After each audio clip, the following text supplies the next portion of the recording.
So, Harsha, I give you the word.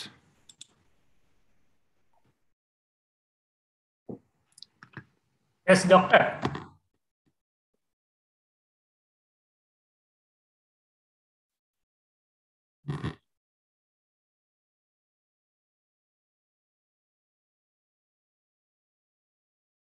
Yeah, can you make me co-host now? You are now co-host. Yes. You have to register if you can, because otherwise, but it's okay, because I don't register. I don't register. Okay, done. We will see, but it's okay.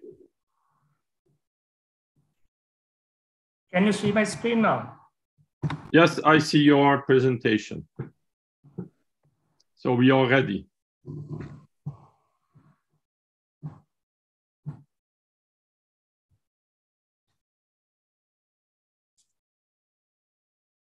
Doctor, did you put that record mode?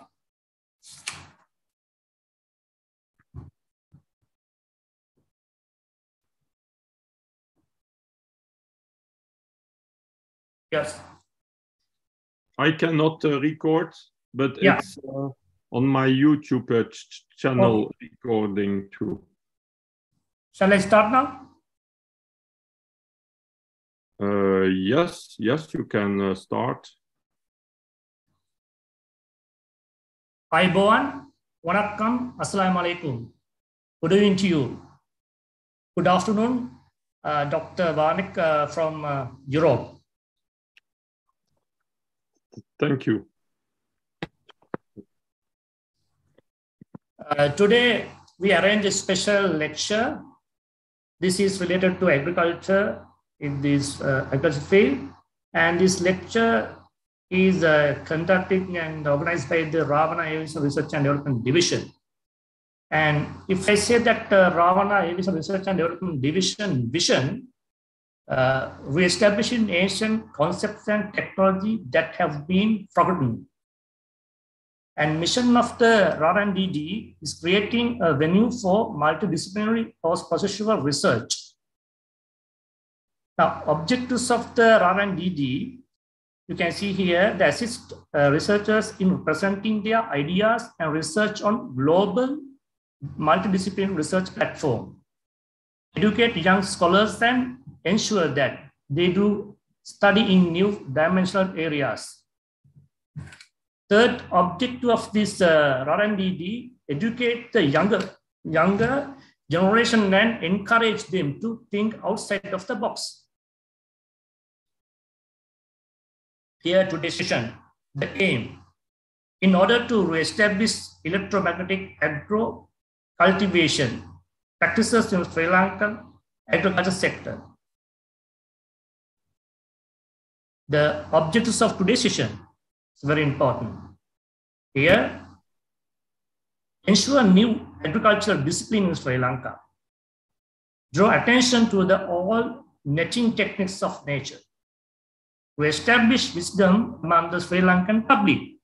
Now here you have to understand knowledge and wisdom's total difference. Now wisdom is, it's come with the nature.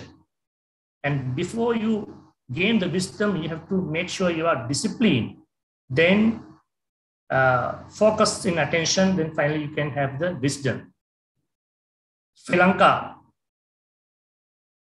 Sri Lanka has a well-documented history around 2,500 years back and unbroken record for events to today. Great chronicle Mahavamsa and its extended chronicle Chulavamsa, etc.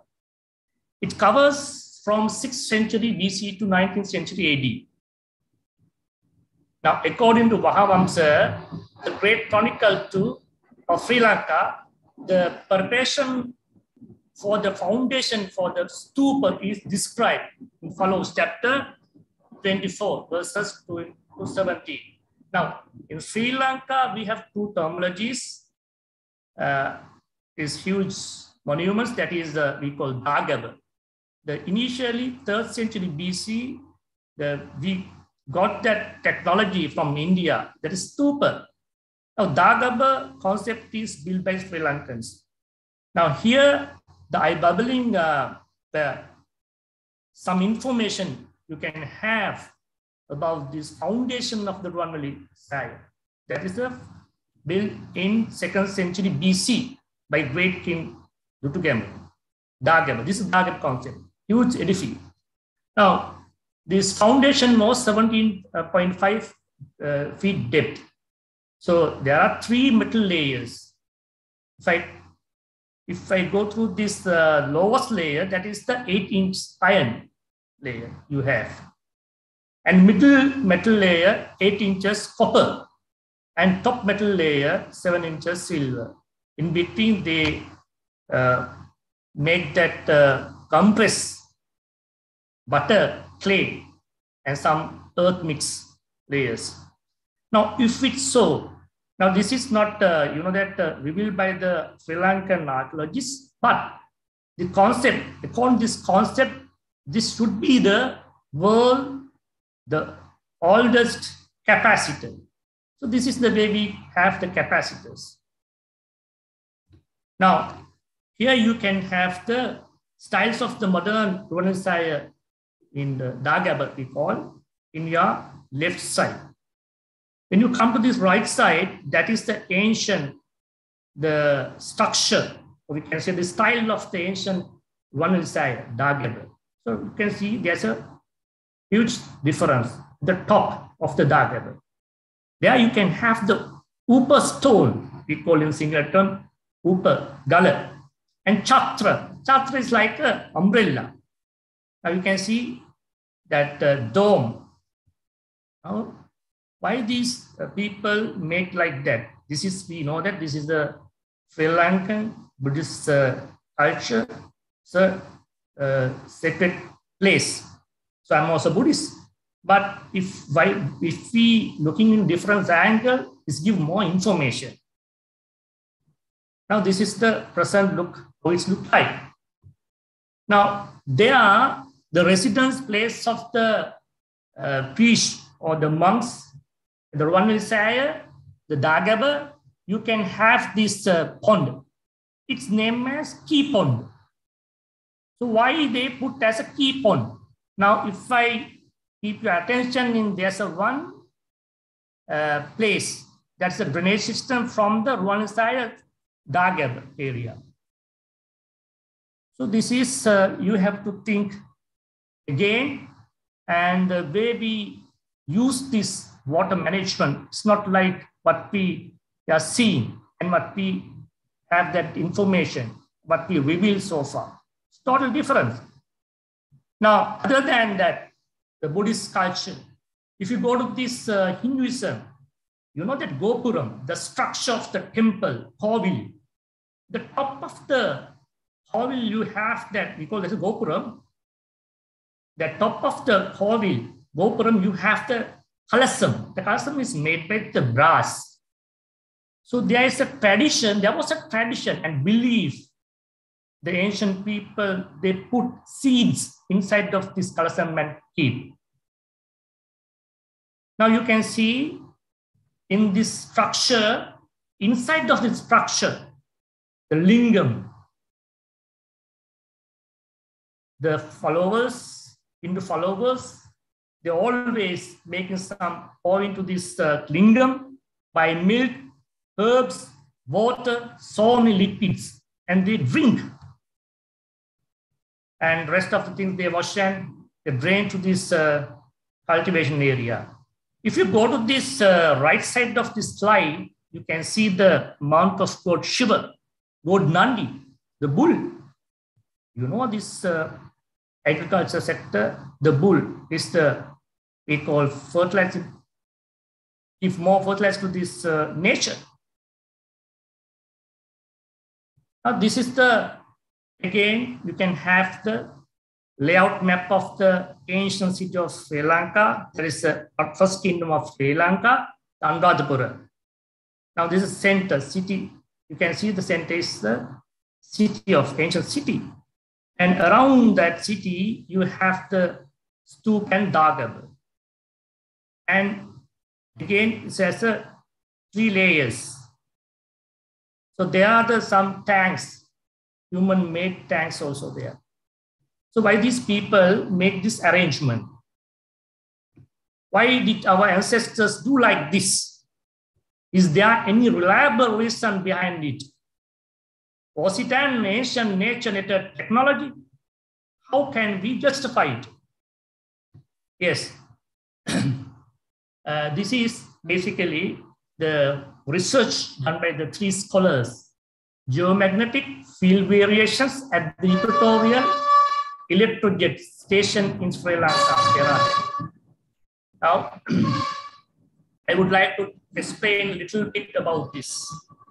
Electrojet in the Earth, the atmosphere consists of the ionosphere. They are in the daytime, this ionosphere is splitting into 4 layers. D layer is the lowest one, and the E layer, F1 and F2 layers. The density of the ions will be higher in the daytime. When it comes to nighttime, what happens? It will contract and go up.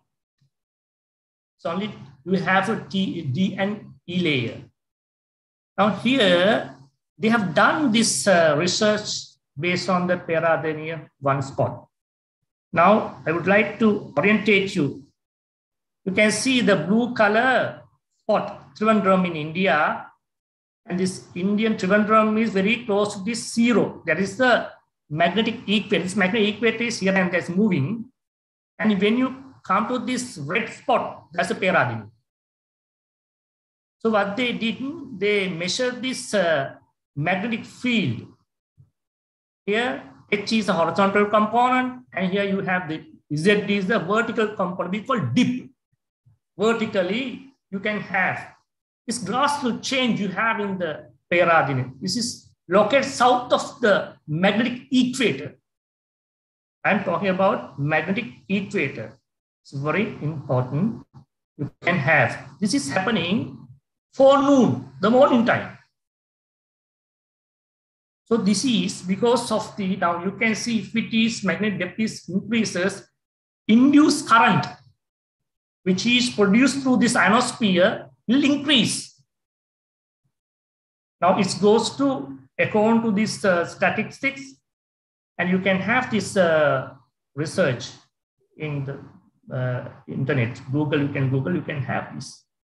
This induced current goes to 600 kilometers. How might this unique resource be put into good use of the current state of Sri Lanka? It's very important. So there, this gentleman, Dr. Yannick Van Doorne, he's an engineer in agriculture and biotechnology and has more than 15 years of experience and know how about the applications of the electroculture and the influence of the electromagnetism on plant growth and development, water and soil fertility. So I Googled, because I went through all these research papers. I found this gentleman and I request through the email to respond me. Today, he is going to give very important lecture and practically how you can build up this concept in Sri Lanka. So I'm not going to waste your time. In the meantime, I would like to mention this session is streaming on YouTube as well. So if anyone who wants to participate, you can inform them and send them this link as well. So Dr. Yannick, I would like to hand over to you.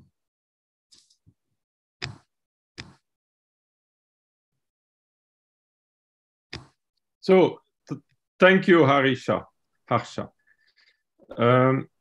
Do you hear me? Everything okay? Yes. So thank you to all for listening. Thank you to invite me to do this presentation, and I hope it will be very interesting for all of us to just to discover already new techniques that maybe you don't know about electroculture. So it's a whole new world of applications for agriculture that can be very interesting in your country and in every country in reality. So I will share Harsha, you have to make me host that I can share my presentation.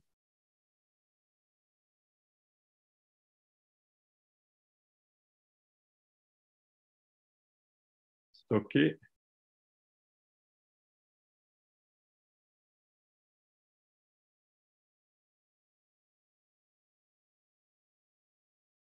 Now, I don't hear you, Harsha. You have to put your sound. Asanka. Okay. So normally. Asanka. A moment. Wait. Accidentally, I gave this host to Asanka 76. MBLPT. Asanka, can you hear me? What am I? Asanka?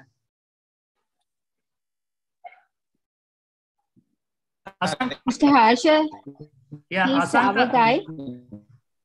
Mr. Harsha is our guy. Yes, sir. Yeah. Asanka product, yes. Asanka can host current Mava.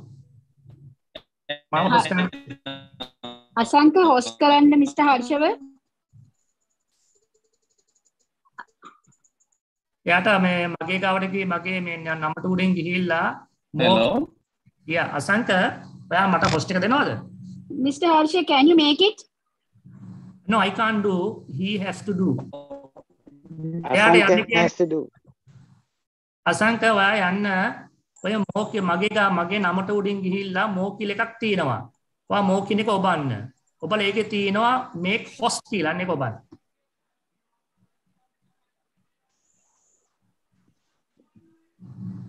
She has to go on my. Wait, I will do that. No, give me 1 second.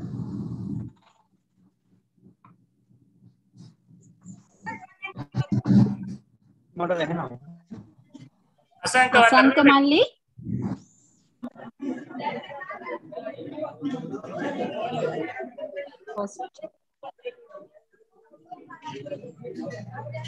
I think Asanka didn't get your message.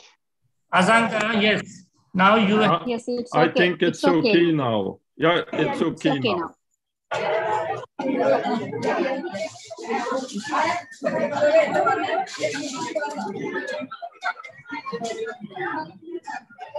So all just put your microphone off.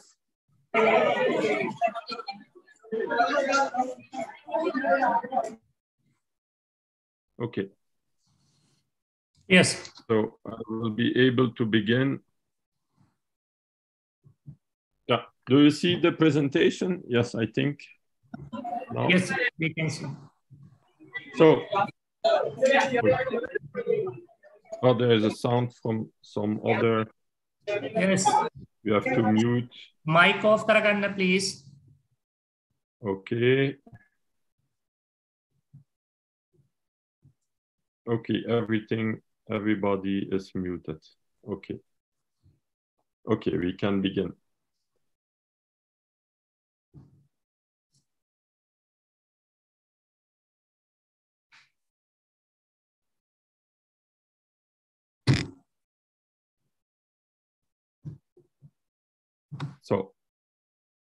So thank you for inviting me. So I will begin the presentation about electroculture.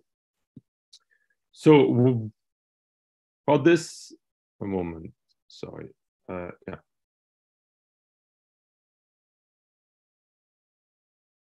So what is electroculture? I will coming to that is mainly the use of electricity and magnetism to help plant growth and soil fertility. So I will show you. So you see my 2 internet sites. I have many internet sites, but those are my main 2. It's in French, but you can with Google Translate easily learn a lot and read a lot. maybe in future there will be one in your language. Sorry. So I'm Yannick Van Doorne from 1976. I'm engineer in agriculture and biotechnology. I have my own company, Symphony RDSIL, and I became with time, with the years, with my passion for the subject, I became like a world expert on electroculture applications, about everything around the influence of magnetism and electricity on plant growth. And so I developed a whole set of applications that are really very interesting in agriculture that can make, that can replace all chemical fertilizers and pesticides. I'm also working on a book that will be like a manual. It's almost ready. In a few months, it will come out about a whole set of techniques of electroculture.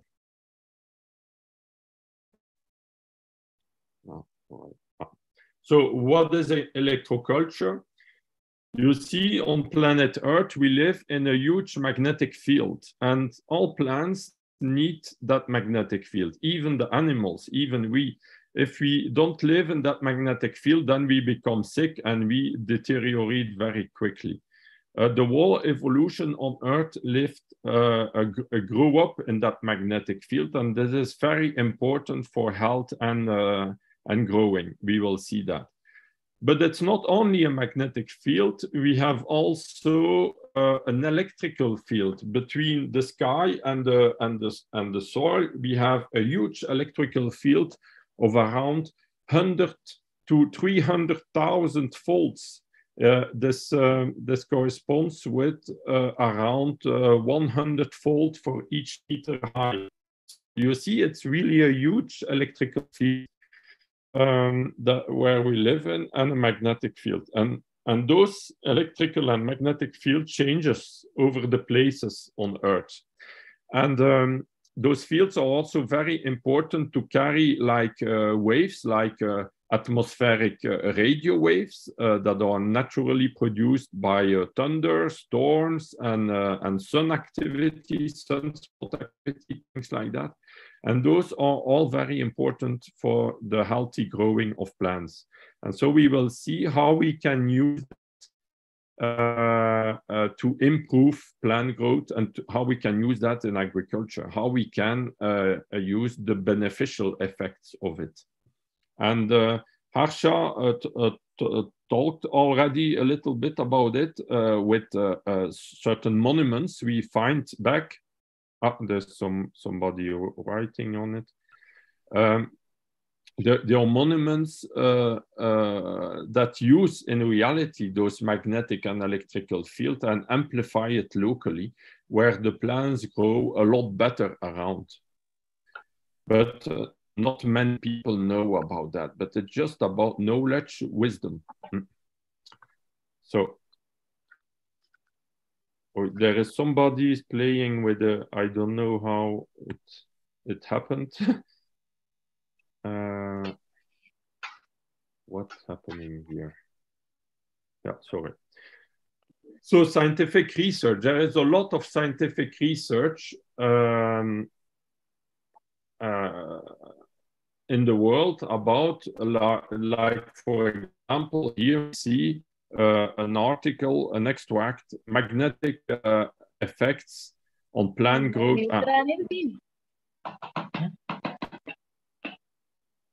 So magnetic field effects on plant growth, development, and evolution. So you have like more than 900 scientific articles that you can find in science about the magnetic effects on plant growth. And you have also so many articles about the electrical field effects on plant growth and seed germination. So it's something that is known in science, but for the moment, it is not really used in agriculture because people don't know it, but we just have to use it, and you will see huge results. So the knowledge is also known since centuries ago. There are already books talking about that, like 2-3 centuries ago. I have many books about. I found many books in libraries all over the world about that. There are a lot in France, Russia, probably in India too, for sure, in China too, everywhere in the world, where there are big libraries and big agriculture knowledge, we can find those information.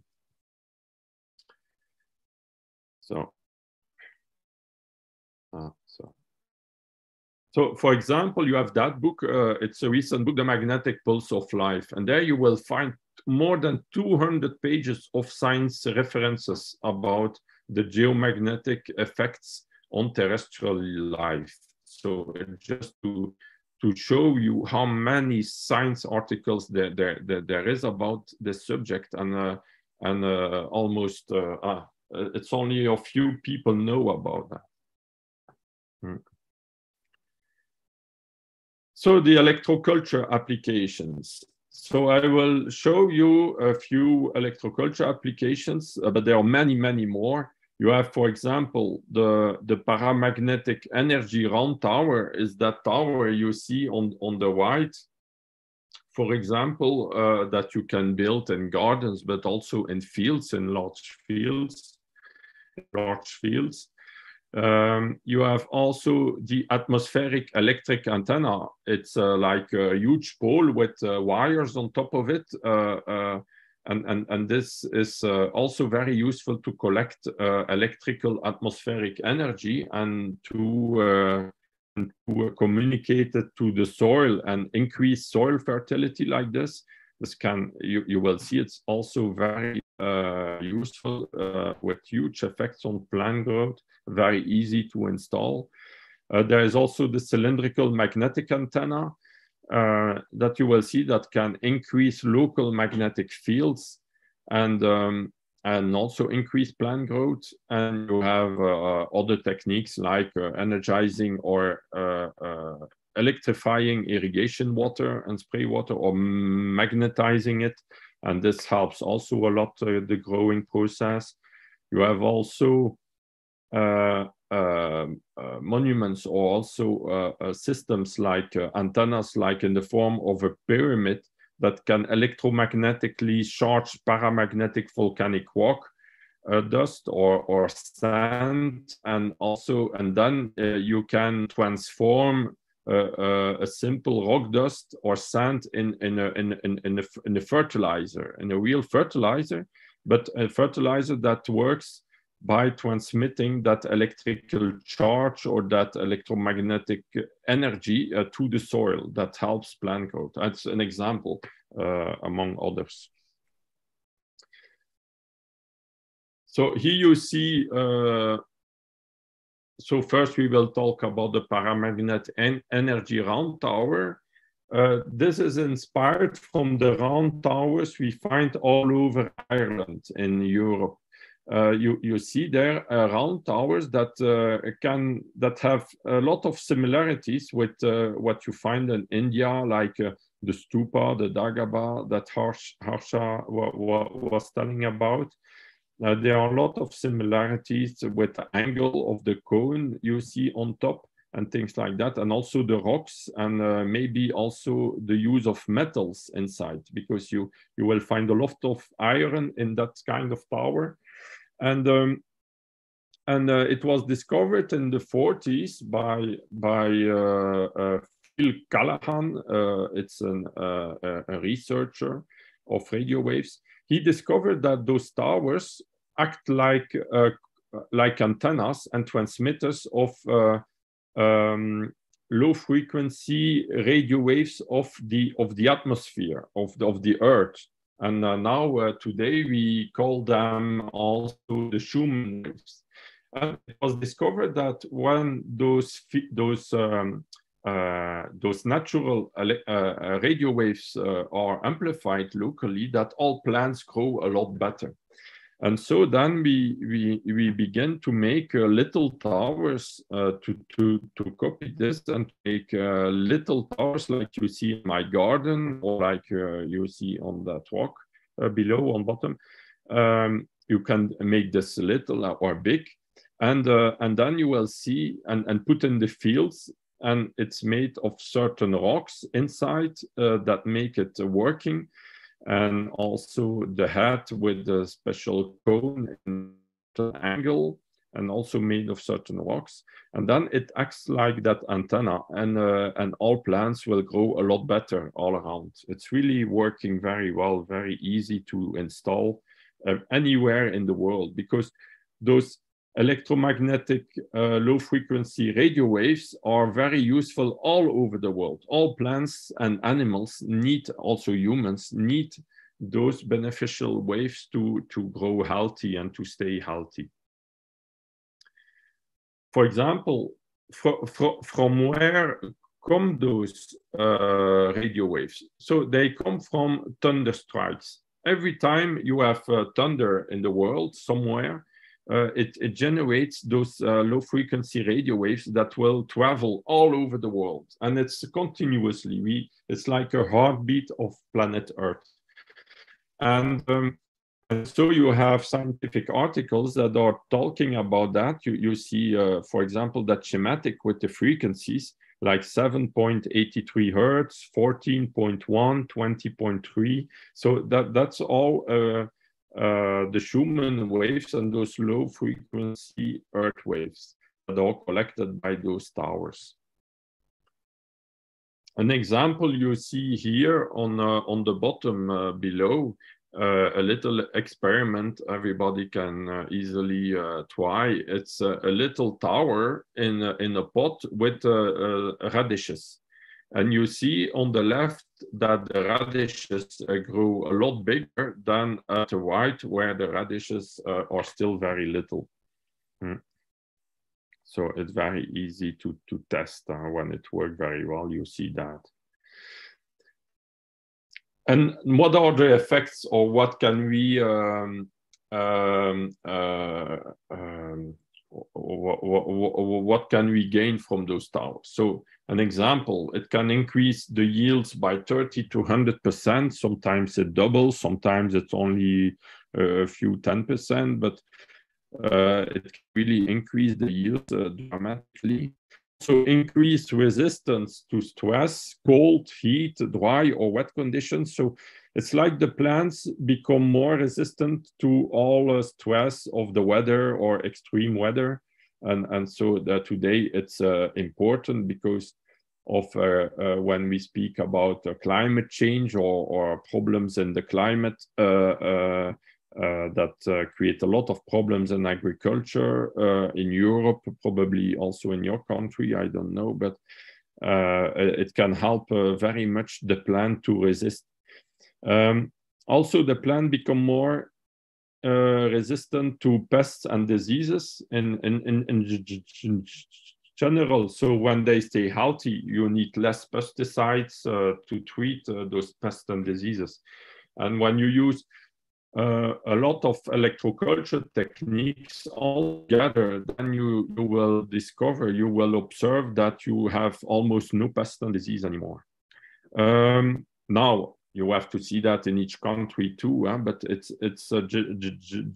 general. Also, what is very, very interesting is that you have more nutrient content. The plants are growing bigger, better, more healthy, but they have also more nutrient content, like 30 to 50% more. And in comparison with chemical fertilizers, in most cases, the nutrient content is less, and with electroculture techniques, it's more. So it's only good for health and well-being of all the people that will feed with those very nutritious vegetables and plants. An example how to do, you have, for example, here an example, it was in a field of a vegetable grower, and you see a vegetable that is called kohlrabi in Germany. And you see in my hand on the right, it's a little kohlrabi, and on the left, a big one. So the big one was all the kohlrabis that it corresponds with the size of the kohlrabis that were in a radius of 60 meters all around the tower that was around 1.50 meters high.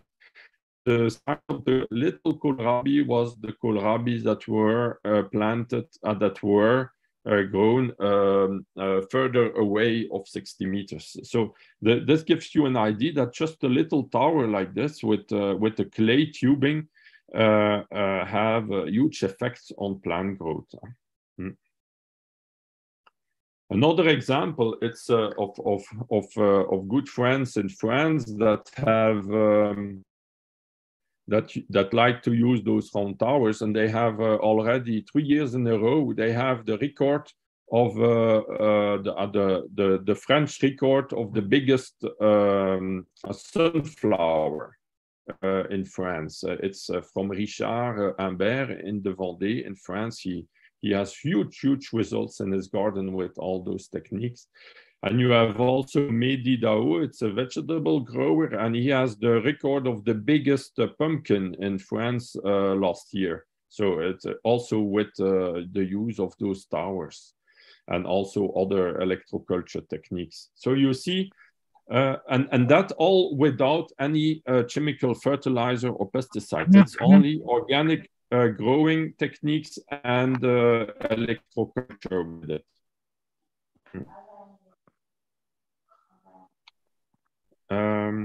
Thank you.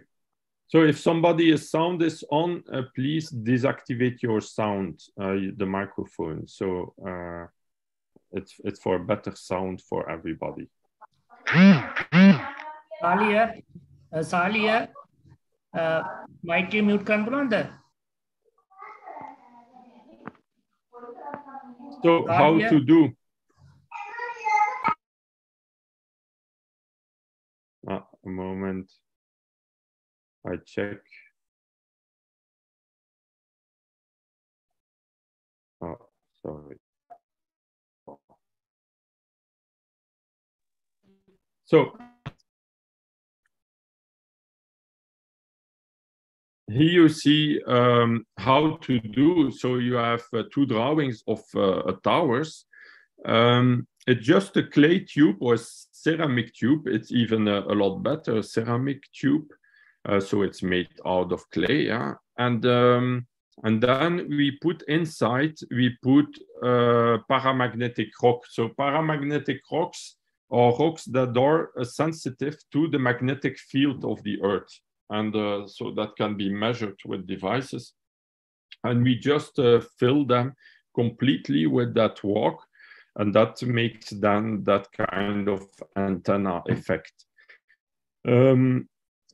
So you can put like 1 to 3 towers for 1 hectare is sufficient to treat a whole hectare of land. So it's very interesting. What is also very interesting is that you just need to put it one time, and then it's every year it will work. It's not like a fertilizer that we have to buy every year or make again every year. No, with those round towers, you just put it one time and you will see all over the years, the plants will grow always better. So it's in comparison than without. So a tower radiates around 10 to 40 times its height. So the higher you make the tower, the biggest will be the area that will be treated. But you can also put a lot of little towers. It's more easy to make. And you can also, like this, cover huge areas. Another example with paramagnetic rock, what you can do. So paramagnetic rocks comes usually from old volcanoes. So mines that are in old volcanoes. It's the rock, the mostly gray in most cases that you find in the center of the volcano. And Here, for example, you see beans on the bottom, on the right bottom, you see the beans that have get the paramagnetic rock, and on the left, the beans that didn't. You see difference. You have 2 rows of beans each time. On the top, on the right, you see also 2 rows of carrots with the paramagnetic rock, and at the left without. You have to know that that kind of fertilizer, but it's not a real fertilizer in the way that you don't use it. It doesn't consume itself. It will stay in the earth with its good effects. If you put it one time on the soil, you will have each year those effects. It can really it stays in the soil if you use it in the good way, and so it's very interesting because it will always increase the fertility of your earth. The more you will put, with a certain limit, of course, but the more you will put, the more you will have good results. It will increase the fertility, the life, the microorganism in the earth too. So it's very good. This is a device that is called the PCSM, invented by Phil Callahan, and now I make it also because it was not made anymore in the world. But now I make it. I make a new version that is even more precise. But this makes it able. You have also laboratory devices that are even more expensive. But this is a version for farmers, for example, or for advisors. And this makes it possible to test the different paramagnetic rock that can come from mines and volcanoes, and to choose the best one to improve the soils. Another technique is the atmospheric antenna. So an atmospheric antenna is like, yes, it's like those big poles that or like those antennas you can find on buildings too, to protect the building from thunder strikes or from storms. Well, when you put those big poles with wires in the field, you will see that it will collect atmospheric electricity, and it will help to the plants growing all around in the field. With, like, for example, 3 to 5 poles like this, you can treat a whole hectare of land and increase dramatically the growing process of the plants. This was already known in 1783. There are books like Electricity for the Plants from Abbé Berthelon. It's a very interesting book. But you have also the research of Professor director of the Agricultural Institute of Beauvais in France in 1893, with a lot of information, research, tests, experiments they did with those kind of atmospheric antennas. And improved over the years. They developed always better and better atmospheric antennas to increase plant growth. So you have my versions, for example, but you can also use a very simple one with just pieces of wire. But you have also more sophisticated ones. For example, here below on the left, you see corn. You have one corn here that was the control plot, and at the right you have two corn ears from the plants in the treated field. So it had double the yield of the corn in that field with those antennas. It was an example. There was also research in a French university of pharmacology with Martine Querelle in 1984. And she observed that the dry weight of the plant, like a mint, had 20% more dry weight. So the plants were bigger, but also more dense. And for example, on Datura, she had 30% more dry weight. And the essential oil content was also a lot more. And this gives the idea of the nutritious content, the nutrient content in the plants. And on mint, it was 27% more, and on Datura, 57% more. So it's really a huge difference. It's not only 2, 3, or 5%. It's more than 20% more essential oil content. Here we have Justin Christoflo. So Justin Christoflo is really a major inventor, pioneer in those electroculture techniques. For me, he would have got a Nobel Prize for agriculture if I have to decide it, because he is really a major inventor, and he showed all the possibilities you could do, and he really dramatically increased the yields at a lot of places all over the world with his techniques. He was known to Australia, New Zealand, China, Germany, France, and that it was before World War II. It was not in the years of internet like today. It was really, he had huge results.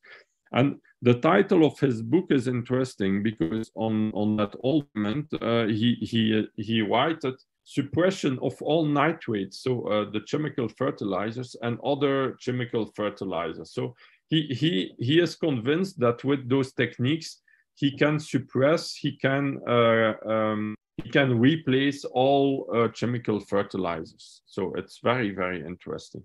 And this was already proven in the 20s, 30s, 40s, you see.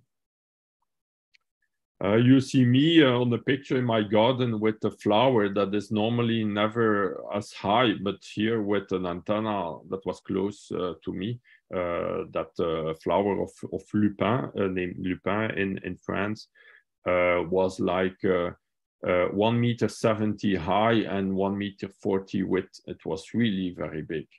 This is also a plant that is used to produce grains with a high protein content in Germany. So Justin Christoflo, you see him on the picture with giant leek. With his techniques, you see also a picture with a tree and a big pole of 6.25 meters high. He shows how to use it to fertilize a tree.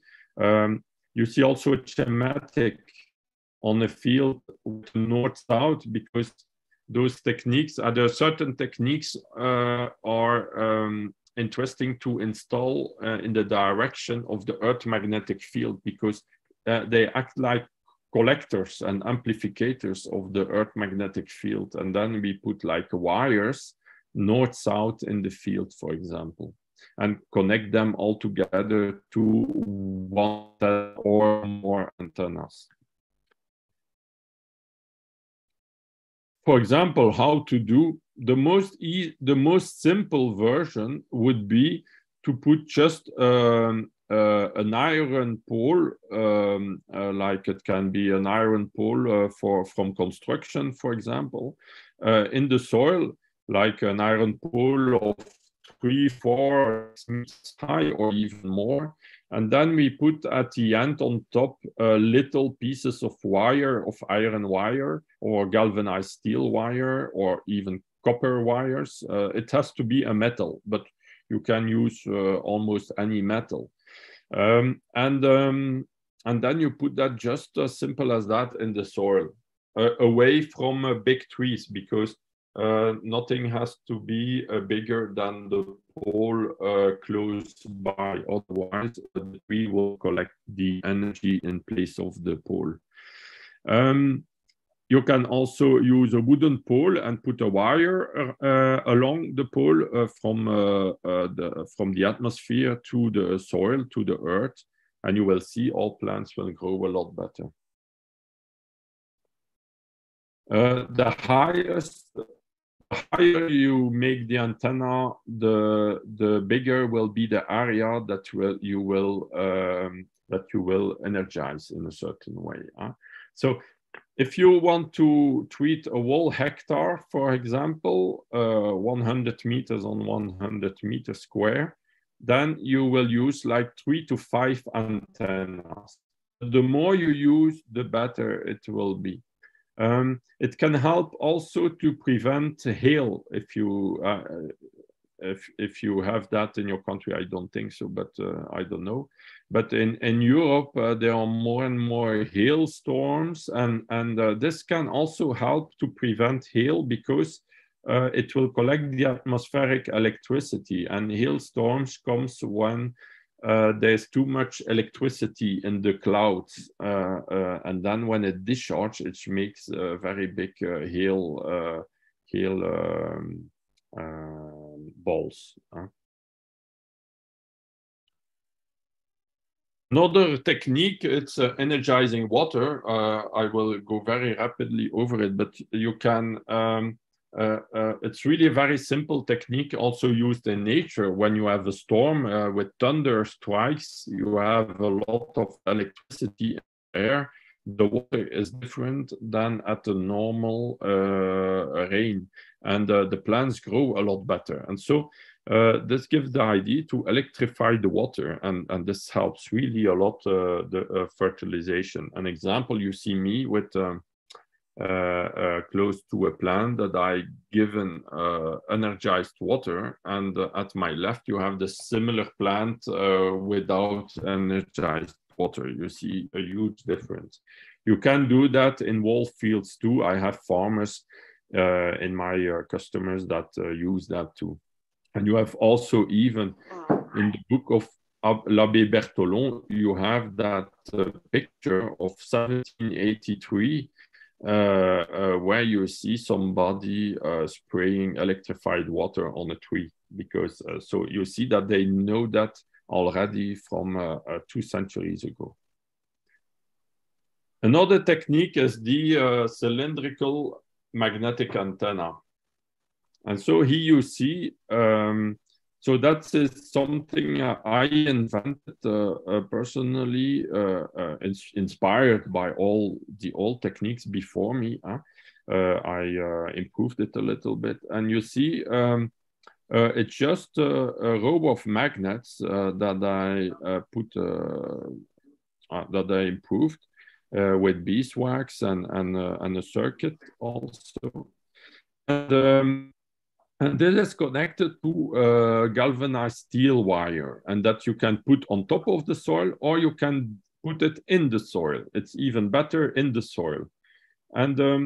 And so you put the magnet oriented with the compass, with the Earth magnetic field. This is very important, otherwise it won't work. It has to be in resonance with the Earth magnetic field. It acts like a collector, like you have a radio that collects the radio waves in a certain way, that captures it. You have here like a natural radio for the Earth magnetic field. And then you see on top the image in my garden. It was a little test I did, but I did it already now also in very big fields with farmers. You see on the left the potatoes and eggplant that grow a lot bigger. They are growing with that antenna inside the soil, and at the right you see the same potato plants and eggplants a lot less more little because they don't benefit of that magnetic energy. You see, then you have just to put, you can do by hand, you can make like trenches like this in the soil and put the wire, or you can also do it with a machine. Now I've developed also machines for agriculture to put wires in the soil to transmit and fertilize the earth. An example, that was in a big field of 3 hectares of a farmer in north of Germany, and you see parsnip. Parsnip, it's a plant that is quite difficult to grow at huge scale. And you see on the left a lot more vegetation of parsnip on the field with a cylindrical magnetic antenna, and on the right less. And when he measured the nutrient content, he had 23% more essential oil in the parsnip. So that gives you an idea. The plants were a lot bigger. He had never had so much yield than with those electroculture antennas. But at the same time, the quality was also a lot better.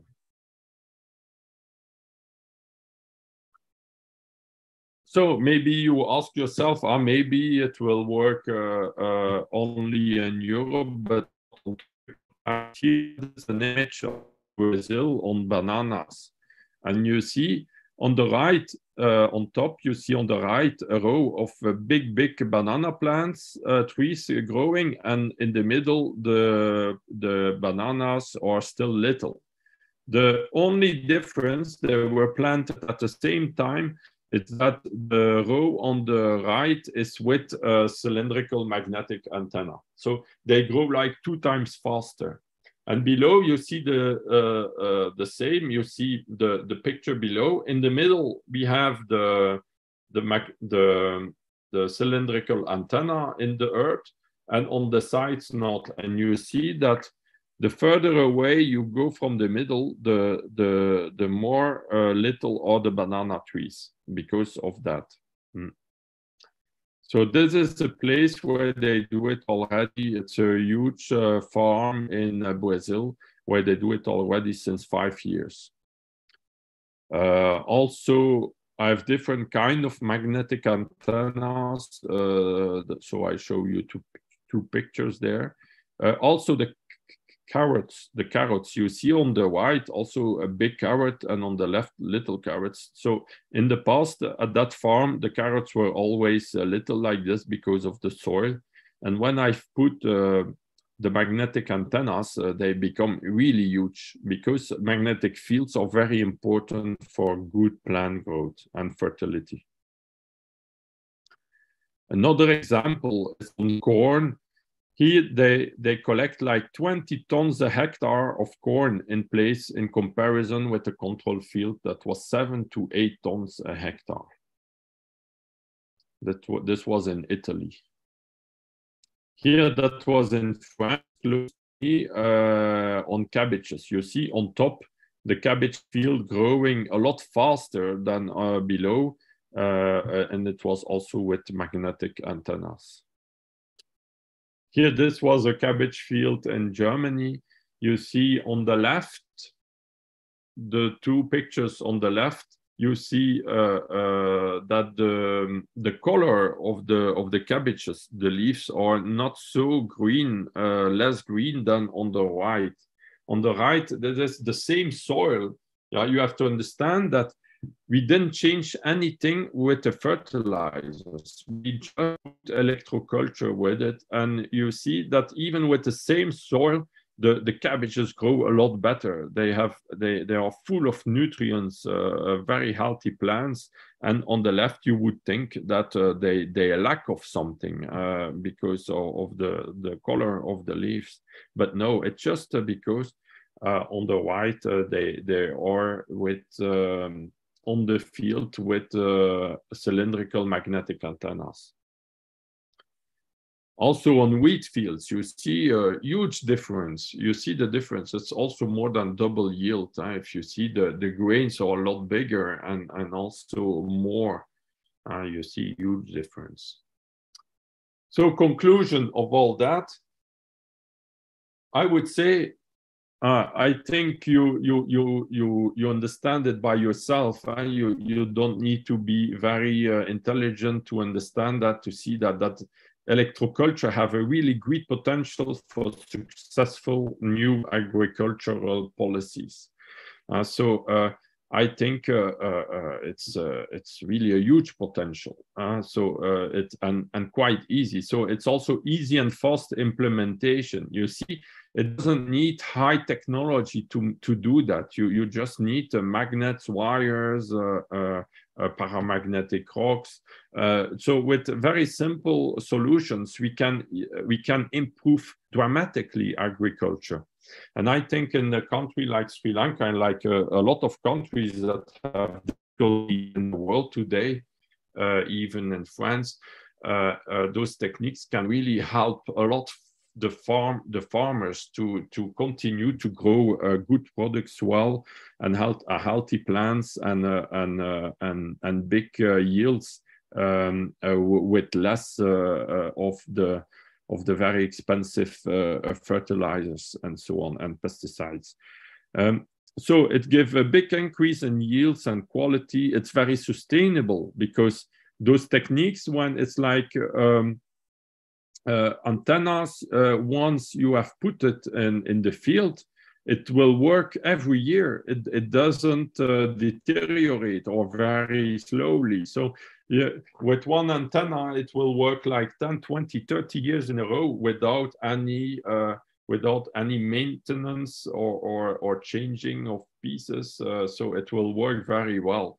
You don't need to buy every year consumables or fertilizers. You can, when it's installed, it will work every year. Also, a very big advantage, it's a fast and easy learning for the farmers. When you show them how to do, they can do it very quickly by themselves. You don't need big schools or schooling to learn how to do. But at the same time, there is a lot of wisdom and knowledge that we can discover and learn to improve all those techniques. And that's why I'm creating like a university of electroculture in France and Europe, and where everybody, there are students coming from all over the world to learn those techniques to me since already more than 10 years. So I'm organizing every year a lot better the courses, and so we will for sure also invent new techniques, and we will improve all those techniques too with time. So it's more about wisdom, knowledge than about money and high technology or technology that is expensive. No, here you can do a lot of things, but you just have to know it how to do. So it's more about with very less material. So it's more about knowledge and wisdom. So, and it will also increase the food sovereignty of a country and of a farmer. So it's only good to have that the food sovereignty increases in a today world economy, because we see what is happening in the world today. If we can increase food sovereignty, it's only good for the people all around us. So I would say thank you to all for listening. It was a very little introduction to show you the possibilities that are huge with simple techniques, and also to show you that there is already a lot of scientific material that we can discover and study for the scientific and students among us. So you see, it's a whole new world of opportunities that opens itself to agriculture everywhere in the world. So thank you very much to you and Harsha, and I hope it was a useful presentation for you. Thank you. So Harsha, I give you again the word. Yeah, thank you very much, Dr. Yannick. This was very interesting, and the more information there. So there are a lot of questions, but only thing is, that so one is there. One question, sir, describe how to make an antenna step by step and what materials were used to make it? That's one question asked by this audience. Anyway, there's another question. Can you translate into Sinhala? That's what one group members asked. Yes, I will a little bit explain then. Give me 2 minutes.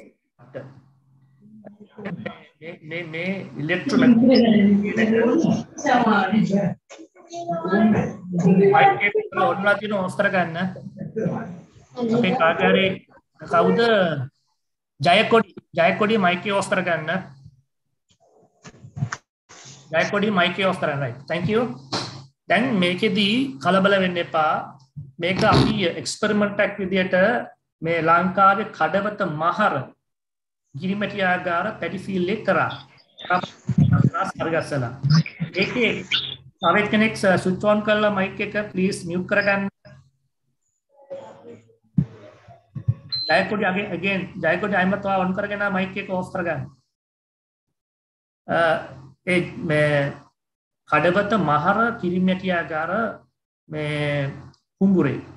එතන මම රාජකීය විද්‍යාලයේ 1990 කුඹුරක් අපි කරා. ඒකේ agriculture මේ අපේ සර්ව අපිට ඉගෙනුව කොහොමද කුඹුරක් ගන්න කියන එක. දැන් ඒ කුඹුරේදී අපි මේ control experiment එකක් තමයි කරන්න ඕන. නමුත් එච්චර දුරට control experiment එකක් කරේ නැහැ. ඒ ડોક્ટર යානික් එක්ක මම communicate කරා ඒ antennas. ඒකෙදී අපිට දැනගන්න ලැබුණා ඒ antennas තියෙන තැන්වල paddy fields area එක ගොඩාක් කොළ පාටලා තියෙනවා. ඉතින් මේක එහෙම නෙවෙයි කළ යුතුව තියෙන්නේ. මේ ගොඩාක් experiment කරන්න ඕනේ, control කරන්න ඕනේ ඒක. ඒකට ඒක isolate කරලා තියෙන්න ඕනේ. ඒකට මේවා අපි කළ යුතුව තියෙනවා. නමුත් මම මේක අර කොරෝනා කාලේ මගේ උනන්දුවට මම මේක කරා. මේකට අපිට ගොඩාක් සහාය දැක්වුවා additional secretary irrigation department එකේ ministry එකේ ඡන්දයක ඇතු කරලා ඒතර මම මේ අවස්ථාව ස්තුතිවන්ත වෙන්න ඕනේ. ඉතින් මේ antennas අපිට හදන්න පුළුවන්. දැන් ඔයගොල්ලෝ දකින්නවත් අපේ මේ තියෙන ස්තූප වල කියන දාගබ ලොකු structure එකයි දාගබ.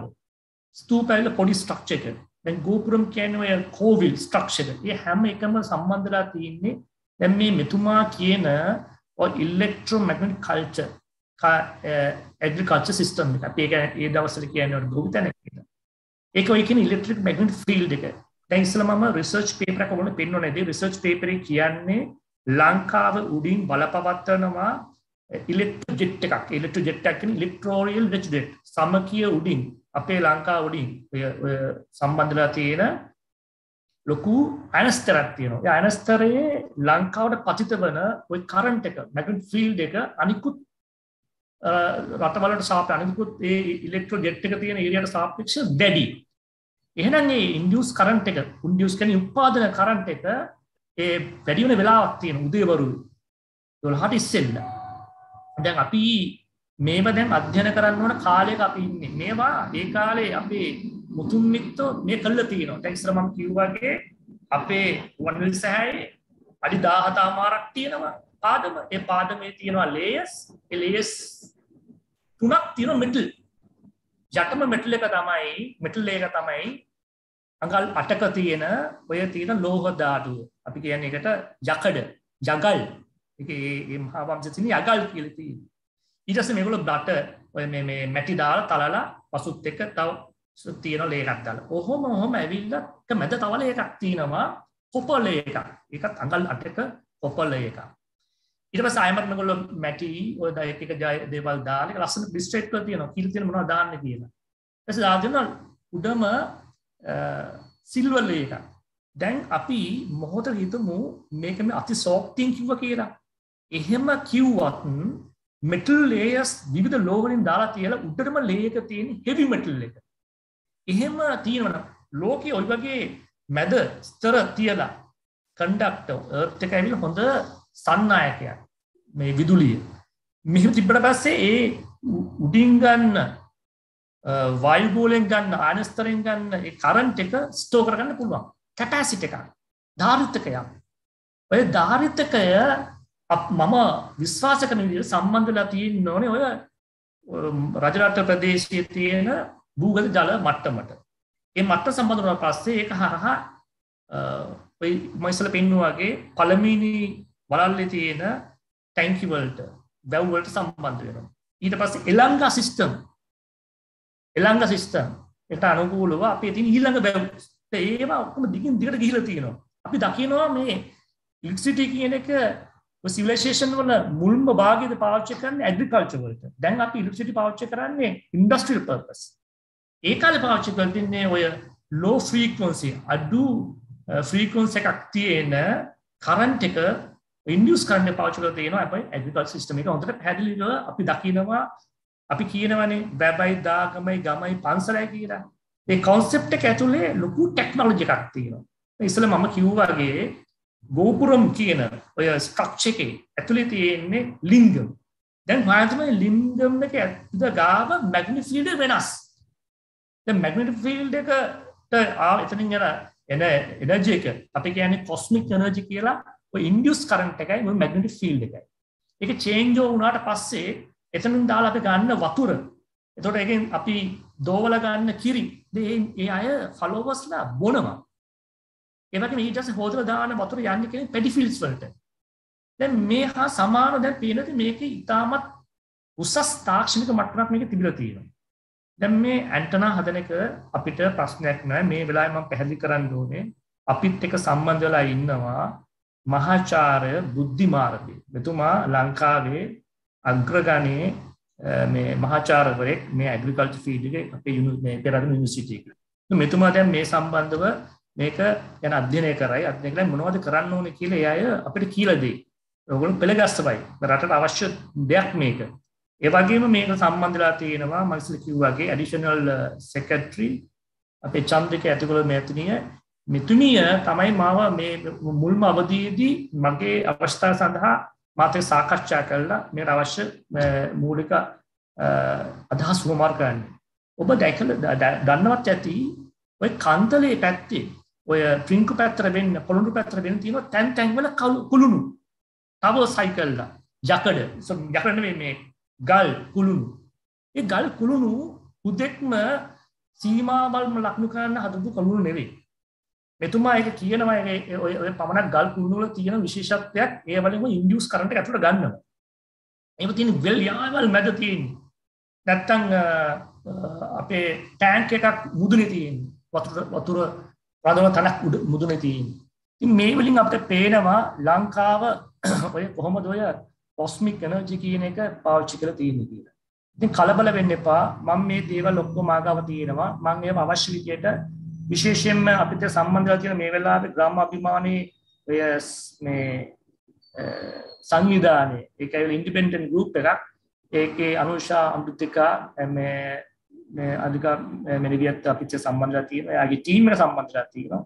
මම විශේෂ වැඩපිළිවෙලක් ප්‍රථම මේ සම්බන්ධව දැනුවත් කරන්න. ඒ වගේම මම අපේ ප්‍රොෆෙසර් මාරබගේසලාගෙන් ඉල්ලනවා මේක ලංකාවේ රිසර්චර්ස්ලට කොහොමද ගෙනියන්නේ, යුනිවර්සිටිස් වල කොහොමද ස්ථාපිත කරන්නේ, ඒ තත්ත්වවල ඒගොල්ලෝ කොහොමද මේක මේ ක්‍රියාත්මක කරන්නේ කියලා මම මගේ උතුම්ම සහයෝගය ලබා දෙනවා. එතකොට ඒ වගේම දැන් පුළුවන් මම ඕපන් කරනවා I will open this forum to forward any questions to make you clarified and doctor. So we'll see that what are the questions they have. Those who can speak in English, please forward that questions and you may clarify now.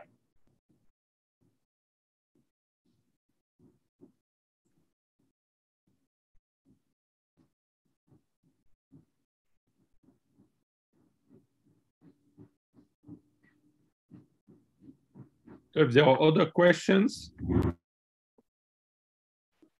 Is it applicable for small areas?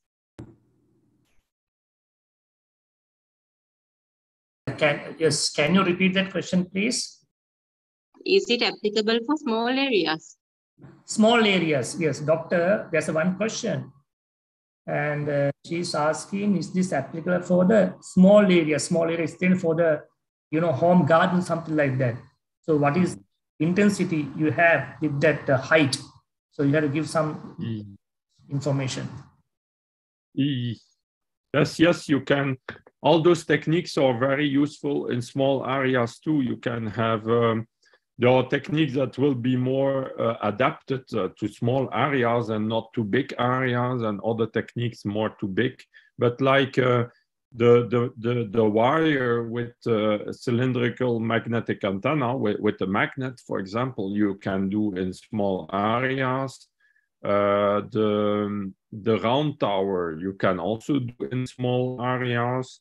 Then you put a little one. So it's you can do it in big areas and very small areas. I have even customers that use it on the balcony of their apartment, and they use some techniques. So it's very small. So you can really adapt different techniques to each area, and no problem. Thank you. Thank you. Professor Yannick, unlike the other days, in Sri Lanka, most of the paddy cultivations, there are high tension lines crossing throughout the paddy fields. Is there any effect on that use of these antennas under these high tension lines? Yes, you have to be careful with high tension lines. For the atmospheric antenna is not really usable under high tension lines, because otherwise it would be too dangerous. But you can use the magnetic antennas in the field and the round towers without any problem, even under high tension lines. It will work. Okay, thank you.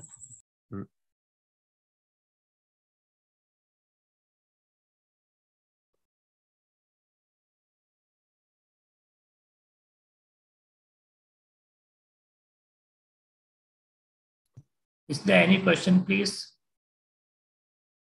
I can propose with Harsha, I can propose to do other presentations and also to show you other techniques, because that's only 3-4 techniques I showed you, but there are also many others. And then we can also even propose online courses with our presentation with the very practical aspects how to do, if you want. So we will talk about it with Harsha, how we can organize that. Yes, Captain Harsha, that is a wonderful idea. We'll continue this as a series of knowledge dissemination for the Sri Lankans. Okay, looking for that. We'll do.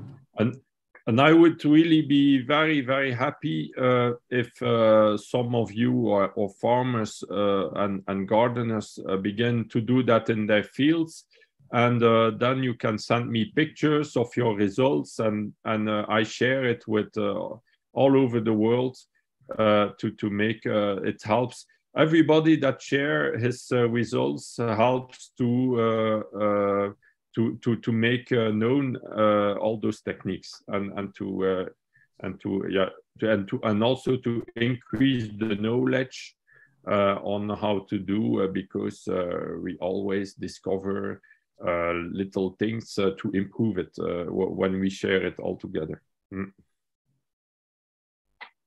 Okay, I think we have come to that end of this session. And this session actually consists of the concluding remarks of the respective fields, especially from agriculture field and irrigation field of Sri Lanka. So here it is a great time we had with you, Doctor. Now I would like to invite Professor Buddhi Marabe, is the senior professor of University of Peradeniya, Department of the Agriculture. So it is for you to do that concluding remarks of this session.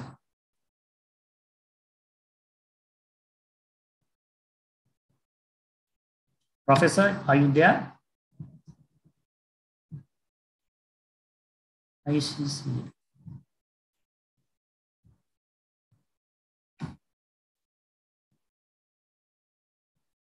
Yes.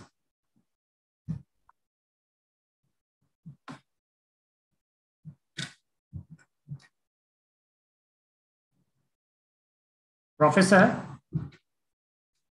can you hear me?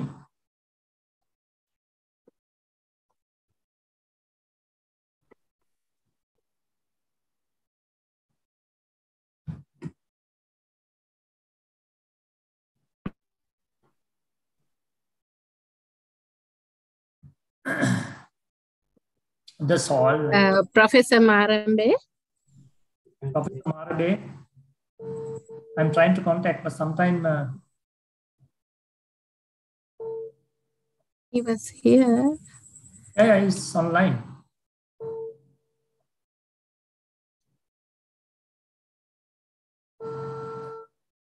No. Some problem maybe. No, he is not muted. Should have to unmute. Anyway, for the time being, can we go for the second concluding remarks on behalf of the field of irrigation sector in Sri Lanka? And I would like to invite Mrs. Electroculture, Additional Secretary of the Irrigation Department, Ministry of Sri Lanka. Thank you very much. First, Captain Harsha Koralearachi for giving me this opportunity. Can you all hear me? Yes. Yes, we can hear you. Yeah. Secondly, Professor Yannick. Currently, I am actually experiencing a power cut at my home, so I'm sorry I can't switch on my video. You can't see me very clearly. So I'll speak on to the audio. I might talk both in Sinhala and English, right? Have you ever thought of how the nature produce this huge biomass? Do you know whether this nature uses these chemical fertilizers, pesticides, and other chemical inputs? ඔබ කවරදාකවත් කල්පනා කරලා තියෙනවද මේ ස්වභාව ධර්මයේ මේ තරම් විශාල ජෛව ස්කන්ධයක් ලබා දෙන්නේ කොහොමද? ඒගොල්ලෝ කොයි වෙලාවක හරි මේ රසායනික ද්‍රව්‍ය පාවිච්චි කරනවද? මේ වනාන්තරයක තියෙන විශාල ජෛව ස්කන්ධය අපිට ගණනය කළ නොහැකි තරම්. වගා බීමක් ගන්න. වගා බීමක අපේ වගාවත් එක්ක වල් පැලෑටි විශාල ප්‍රමාණයක් වැවිගෙන යනවා. අපි විශාල ආයාසයක් දරන්න ඕන මේ වල් පැල ඉවත් කරන්න. රසායන ද්‍රව්‍ය යොදලා අපි මේ වල් පැල බිමින් ඉවත් කරනවා. මේක හරි දෙයක්ද? මේ අපි ඉවත් කරන්නේ ශක්තියක් නෙමෙයිද? මේ ගැන ඔබ කොයි වෙලාවක හරි කල්පනා කළාද? චුට්ටක් හිතන්න බලන්න. දෙවනුව මං අනිත් පැත්තට යමු වෙනවා. කැප්ටන් හර්ෂ කියපු විදිහට මහර කඩවත කිරිමැටියාගාර කුඹුරේ මේ විදිහ අපි ට්‍රයල් එකක් කරන්න බැලුවා. නමුත් අපි ගොයම වැඩෙන විදිහ කොළ පාට හරිත වර්ණය අපි ඔබ්සර්ව් කරාට විද්‍යාත්මක වශයෙන් අපිට මේ අස්සන සමීක්ෂණයක් කරන්න නොහැකි වුණා ඒ වෙලාවේ කොවිඩ් වසංගතයේ හේතුවෙන් අපේ රට වහලා දාපු නිසා. ඉතින් නමුත් අපිට ඉදිරියේදී අපි ඒ ගැන රිසර්ච් එකක් කරන්න බලාපොරොත්තු වෙනවා වඩා විද්‍යානුකූලව. කොහොම වුණත් අපි දල වශයෙන් දැක්කා අද ප්‍රසන්ටේෂන් එකේදීත් ඔයගොල්ලෝ දකින්න ඇති මේකේ විශාල වෙනසක්. ඉතින් if I talk on irrigation perspective, how about a theme like energized irrigation, energized water? If you provide energized water to field, would you think still you need to apply chemical fertilizer and other chemicals for plant growth? ඇයි අපි මේ රාමුව තුලම හිතන්නේ? අපි වගාවක් ගත්තාම යෙදවුම් කියලා කියනවා. අපි පොහොර දාන්න ඕන, බීජයක් පැල කරාම පොහොර දාන්න ඕනි, වතුර දාන්න ඕනි, ඊට පස්සේ වල්නාශක ඉහන්න ඕනි, ඊළඟට කෘමිනාශක ඉහන්න ඕනි. මේ අපි සාම්ප්‍රදායික රාමුවකට කොටු වෙලා ඉන්නේ. හැබැයි මෙතනදී අහන්න ඇති ඔබ low frequency natural radio waves ගැන. එතකොට ස්වභාව ධර්ම හැම තිස්සෙම මේ ශාක හදනවා, හිතවනවා, පළදරනවා. මේ ශාක ස්වභාව ධර්මයේ ඉන්න සතුන් වගේම අපි පරිහරණය කරනවා. විශාල ජෛව ස්කන්ධ නිපදවනවා. අපි දැව කියලා පාවිච්චි කරන්නේ වගේ ජෛව ස්කන්ධ. එතකොට ඕගොල්ලෝ කවුරු හරි උත්තර දෙයි වගාවකින් නිතරම අපි මේ පෝෂණ ද්‍රව්‍ය ඉවත් කරනවා. ඒ හින්දා අපි පොහොර දාන්න ඕනේ කියලා. ඉතින් මේ සංසිද්ධියම නෙමෙයිද ස්වභාව ධර්මයත් එක්ක සිද්ධ වෙන්නේ. ස්වභාව ධර්මයත් එක්ක අපි ගියොත් මේ වෙලාවේ අපි නැවත සිතුවත් මොන වගේ දෙයක් වෙයිද? එතකොට ස්වභාවික පරිසරයේ අපිට තියෙන මේ low frequency natural radio waves ඒ වගේම ඒක පාවිච්චි කරලා අපි යෙදවුමක් ලෙස වගාවට දෙන වාරි ජලය ශක්ති සම්පන්න කරොත් energizing irrigation, very catching word. I catch the word very nicely. It is going to be a new theme in the irrigation, I think. I am trying to do my best. Right. ඒ අපි කතාව චුට්ටකට තියලා අපි බලමු මේ අපි දැන් බෞද්ධයෝ විදිහට මෙතන ඉන්න ගොඩක් අය බෞද්ධයෝ පටිච්ච සමුප්පාදය කියලා දෙයක් අහලා ඇති. යම් යම් දේවල් නිවැරදිව තියනවා නම් අපිට ඒ දැන් වලට ළඟා වෙන්න පුළුවන්. ඒකේ සරල තීරම එකයි. ඉතින් අපි කැප්ටන් හර්ෂත් ප්‍රොෆෙසර් යානිකුත් කතා කළා අංශක 51ක ඇන්ගල් එකක් ගැන, ටවර්ස් ගැන. අපේ ස්තූප තියෙනවා අංශක 51කින් ඇන්ගල් එකත් එක්ක හදපු. හැමතිස්සෙම අපි කතා කරනවා වැවයි දාගෙබයි ගැන. ඔබ ගිහින් තියනවා නම් මොර වැව යාපහුව වගේ ප්‍රදේශවල මේ ගල් කුළුණු තියලා තියෙනවා. මේ ගල් කුළුණුත් එක්තරා කාලයක කැපැසිටර්ස් විදිහට මේ අඩු low frequency විද්‍යුත් ධාරාවන් ගබඩා කරන්නට භාවිතා කරා කියලා ඉතිහාසයේ කියවෙනවා. මෙතනදි පුංචි කතාවක් කියන්න තියෙන දැනුම සහ ප්‍රඥාව ගැන. Knowledge and the wisdom. We have to use both knowledge and the wisdom. Wisdom also a kind of knowledge, but it is strengthened by the mental abilities. Knowledge we gain from books and all, but wisdom we have to empower it with our mental stability and the mental strengthness. So we have to inculcate the wisdom using explicit knowledge, traditional knowledge, and communicate with the nature. Then only knowledge can be turned into wisdom. අපි මෙච්චර මේ දේවල් තියෙද්දී ඇයි අපි මේ පිළිතුරට ළඟා නොවෙන්නේ? ඒ ප්‍රශ්නය මම ඔබ හමුවේ තියෙනවා. අපි ළඟ යම් යම් දේවල් තියෙනවා නම් මේ දේවල් යම් කිසි විදිහකට අත්දැකලා තියෙනවා නම් වසර මිලියන ගාණක් තිස්සේ වසර දසදහස් ගාණක් තිස්සේ මුතුන් මිත්තෝ අපිට මේ පාඩම කියලා දීලා තියෙනවා නම් අපි මේක පාවිච්චි කරන්න මැලි වෙන්නේ විශේෂයෙන්ම අපේ රට මේ වෙලාවේ විශාල අර්බුදයකට මුහුණ පාලා තියෙන වෙලාවක්.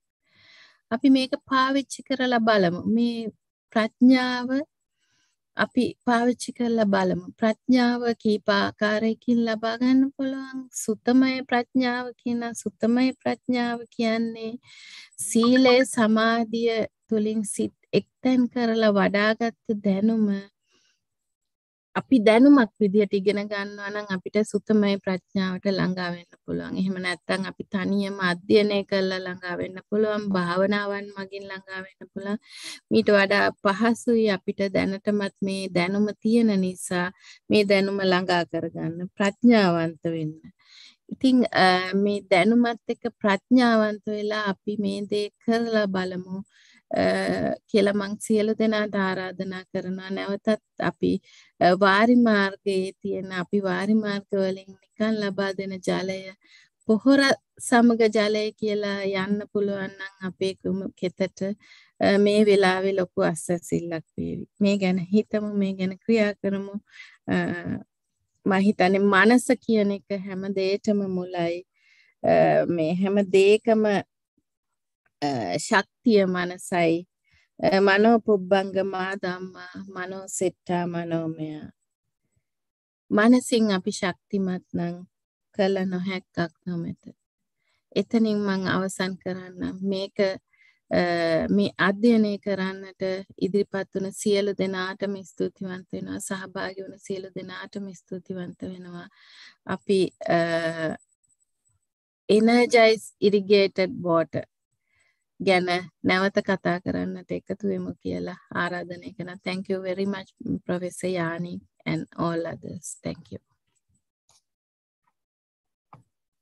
yeah thank you very much Miss Chandrika Tugala. And I hope that Professor Buddhi Marabe, and he's there, but he's showing that he's online. But anyway, maybe something will drop. Captain Harsha, if you can wait for about a few minutes, Buddhi Marabe is in another meeting. He will be back to this meeting. Okay. Until that, can you have a discussion about this? Yes, and then we can open a small time for the time being. If anyone who want to ask any questions, so you can ask from us. Maybe that the future progress of this session. Yes, we are planning for that continuations of lecture series based on this electromagnetic culture. And the other there are some organized lectures as well from the Ravan's Research and Development Division. So if you have any comments, you can come up with now. So we are very much love to hear to you. Please give your ideas and thoughts.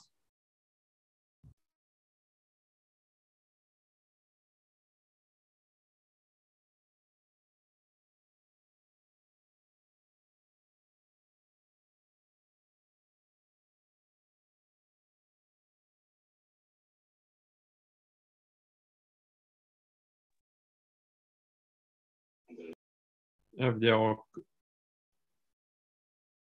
Hello. Yes.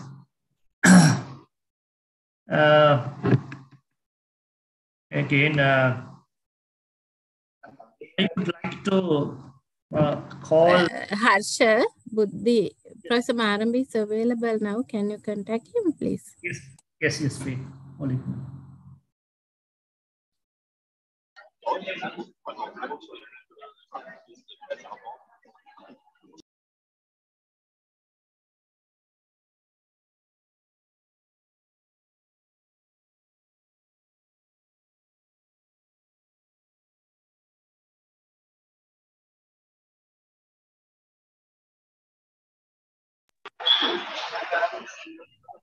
Yes, now you can have Professor Buddhi Marabe. He is the senior professor of the University of Paramagnet, the Faculty of Culture. Giving the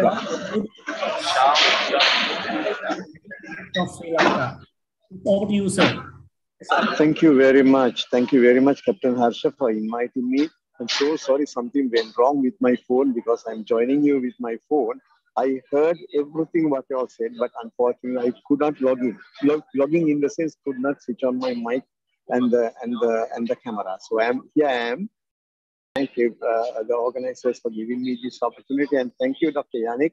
I was listening to your full presentation, which gave a lot of information that will be very, very well for Sri Lankan population and Sri Lankan agriculture. I have gone through some of the work in the past where I do understand that what you're trying to do is to have electric influences on plant growth and soil fertility, which according to your own information has done wonders in the conditions. But in order to apply those things in Sri Lanka, I learned Captain Harsha has also done certain research work. But of course, we have to go ahead and do well-designed, well-planned work with the involvement of Department of Agriculture, Department of Agrarian Development, and where possible, try to have this research work coordinated in the presence of Mahaweli Authority of Sri Lanka as well. Why I'm saying this is, if you want to make it a stay in Sri Lanka, the technology, the recommendation will have to come from mandated institutes. Otherwise, people can come and do anything, but it will not sustain in the future. So my kind request from you, move along with research and development activities through well-designed research protocols, and always get the Department of Agriculture involved in.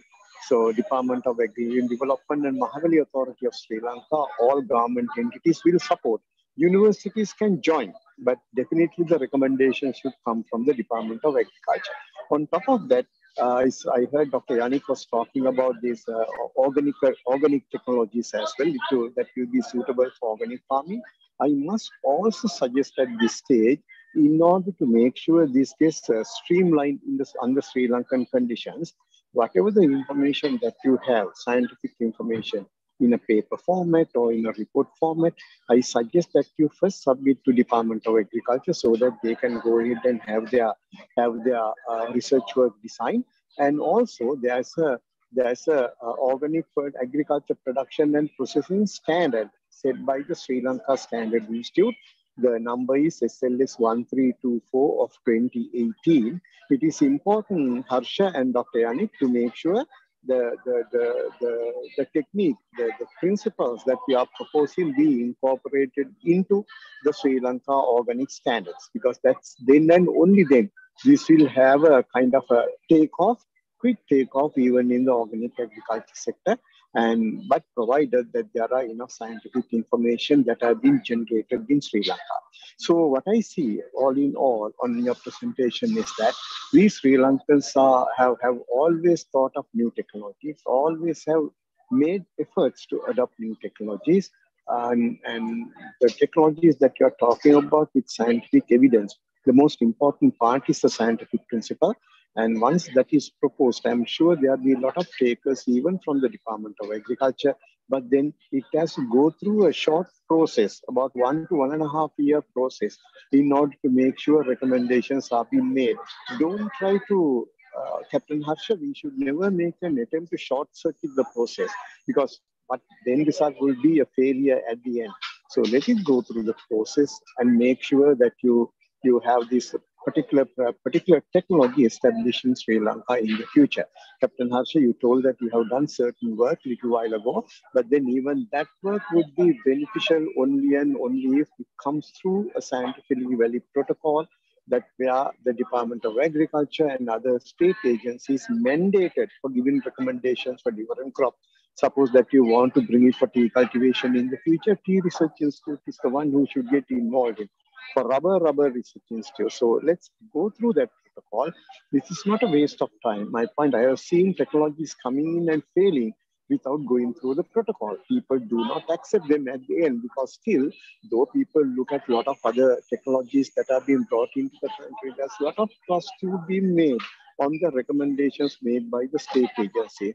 And if you want to move ahead, if you want to move along and try to see, I'm repeating what I said once again, try to see this particular technology, though we have seen a lot outside the country.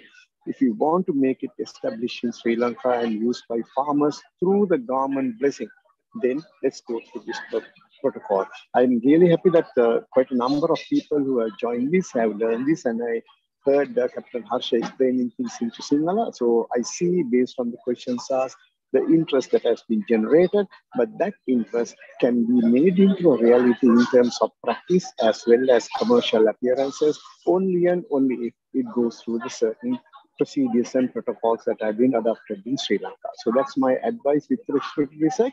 We are fully for in supporting new technology, and also keep in mind, if at all you want to bring it to organic agriculture in Sri Lanka, certified organics or even GAP, good agricultural practices, there are standards that have been developed in country. So make sure you follow the Sri Lankan standards. For organic farming is 1324 of 2018. That will give you a sound advice to see which way to look at, what process and procedures that we have to follow in order to make sure the technology prosper in Sri Lanka. So Captain Harsha, thank you very, very much for giving me this opportunity to conclude. And Sri Lanka is looking at new technologies, newer technologies, whether it's what you call alternator or not, that's not a major issue. If we can make our production and agricultural productivity enhanced, because we always go through production enhancement, productivity enhancement drive. We had a very bad experience on how technology being introduced or proliferated, propagated, promoted in Sri Lanka without proper scientific evidence. That's because of, that's a very unfortunate, illogical decision taken to convert a whole country within a flash to organic farming. We are suffering from that. We should never make such mistakes again, but then bring in such new technologies and to see how step by step the Sri Lankan agriculture can revive from the disastrous situation that is in because of man-made decisions, unfortunately, and to see how we can prosper in the future. So, Dr. Yannick, let me thank you for elaborating all these things, the technologies that you have with your own experience. I learned that you also have a company in making sure the technology is developed at different levels. That's a great thing to let us know, I mean, for us to listen to it from horse's mouth. And we will be a nation that will be happy to accept such technologies, but of course, through recommendation coming from the state agencies mandated to do so. So let me wind up, Captain Harsha. Thank you for giving me this opportunity. And I wish you all the very best, Dr. Yannick, in your present and future efforts in using this technology for the benefit of agriculture. Thank you very much. Thank you very much, Captain Harsha. May I made a small comment from my side? I think I must thank Professor Marambe mentioning all these government institutions, but I have to remind irrigated water is supplied to all our agricultural fields, and it is enacted through irrigation ordinance, which is our cultivation meeting also held under the irrigation ordinance. So irrigation department and the irrigation ministry also have a role to play on this. Sorry. Hello. Under the irrigation ordinance also there's a role to play. Even the cultivation meetings, the Kannarasim also held under the irrigation ordinance in Sri Lanka. So not only the Mahaveli Authority, irrigation department and the irrigation ministry has a role to play. Please include this under the list of organizations mentioned by Professor Buddhi Marambe. Thank you. Thank you very much, Ms. Chanjika. Professor, Dr. Yannick, do you have anything to say now? A big thank you for listening and for your advice in your country. My aim of this presentation was just to inform you of the existence of those techniques and the huge opportunities it can give. And I hope the Department of Agriculture in your country will have a good ear for that they will see the opportunities for their country and that they will begin to do things. I hope so. I can only wish that for your country because I think it's good for the common interest and for the people. Even if they do it by their own, they don't really need me. You have already more than 900 scientific articles in international magazines of science. You have already a lot of work that you can do by yourself, also in your high school or university. So I would be very happy that my presentation like a trick to open the minds to that kind of approach. And I think there is a huge potential for the well-being of the whole country. So that's my viewpoint. So I'm ready at any moment to respond to any demand of any Department of Agriculture of any country that wants to begin to do electroculture. and some research and protocols and whatever they want to do, I'm 100% ready to help to that, to help to begin protocols research about electroculture. It's that is completely why I'm here and why I'm doing this. So I hope we have planted the seed, and I hope Sri Lanka will be a fertile soil for electroculture. So thank you very much for listening and for your advice. And Sri Lanka is a beautiful country. I hope one day I can visit your country and the beautiful people that are living in it. Thank you. We'll invite you, sir. Anyway, this is the time for the vote of thanks. Dear sir, Dr. Yannick Van Doorne, I would like to extend my sincere gratitude towards you for your dynamic participations and the motivational lecture as the second step of the collaboration research work with the RNDD, Research and Development Division, in the field of electromagnetic cultivations techniques used in Europe. It was a great honor and the privilege just for your valuable participation in this event. As the founder of Ravana Research and Development Division, I appreciate your efforts in supporting us by accepting my invitation, spending your valuable time and sharing your knowledge and experience with us. You are skilled in talking about electromagnetic cultivations and its adaptation in Sri Lanka is highly important. I once again would like to thank you for such a wonderful speech and expect your assistance and the guidance towards the fields of agriculture and associated fields in Sri Lanka in future.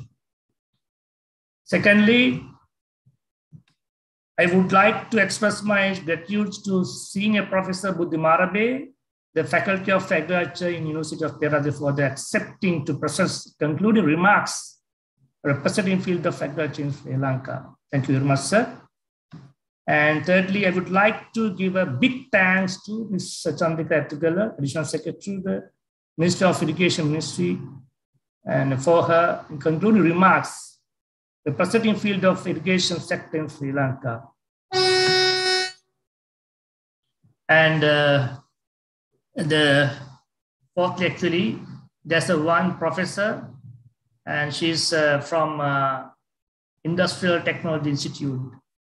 Professor Ilmi Heba Julike, Director General of Research and Development, the Industrial Technology Institutes of Sri Lanka, participate in this program today as an eyewitness.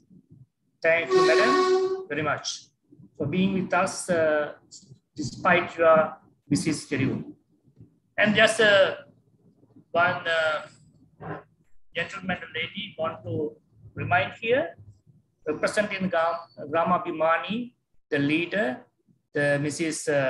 Ishari Amrudika, the Silva. He's giving me a lot of to make sure these sessions. And in her Prasad Desa Vijivir. And supposed to make sure this fails. And thank you very much. So I think that with big information and future we can collaborate with each other, and we will make sure in Sri Lanka. Thank you very much. Good night to all of you. Mr. Harsha, can I speak to something? Yes, please go ahead. Yes, I am Nishari Andrudika. Good evening, Dr. Yannick and all invitees. So, we are unity of Paramagnetic who came together build the country with a very special in volunteer. With this wisdom come the knowledge of the ancient people with the smart attitudes. This technology important to take to the new generation. We as a team are very need to work primarily to bring this wisdom into the village. That's we are participating in this. So very thanks to Mr. Harsha and Senior Professor Buddhimanabhe, Additional Secretary Mrs. Athukala, and Dr. Yannick. So thank again and again to giving us wisdom about the technology. So thank you very much. Thank you, Nisha, for your extraordinary contribution. Thank you, madam. Thank you very much, Zari. Okay. Thank you, Harsha. Thank you, Captain, for giving me the opportunity. Thank you. Thank you very much. Okay, Doctor, then. We'll meet again. Thank you.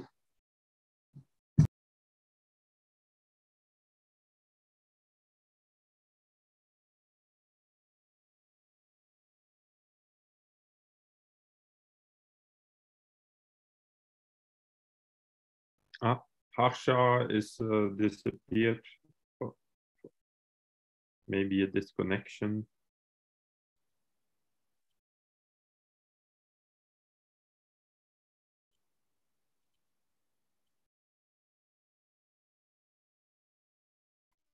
He will back probably.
Hello?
Kaya? Why not the online? Hello? Hello?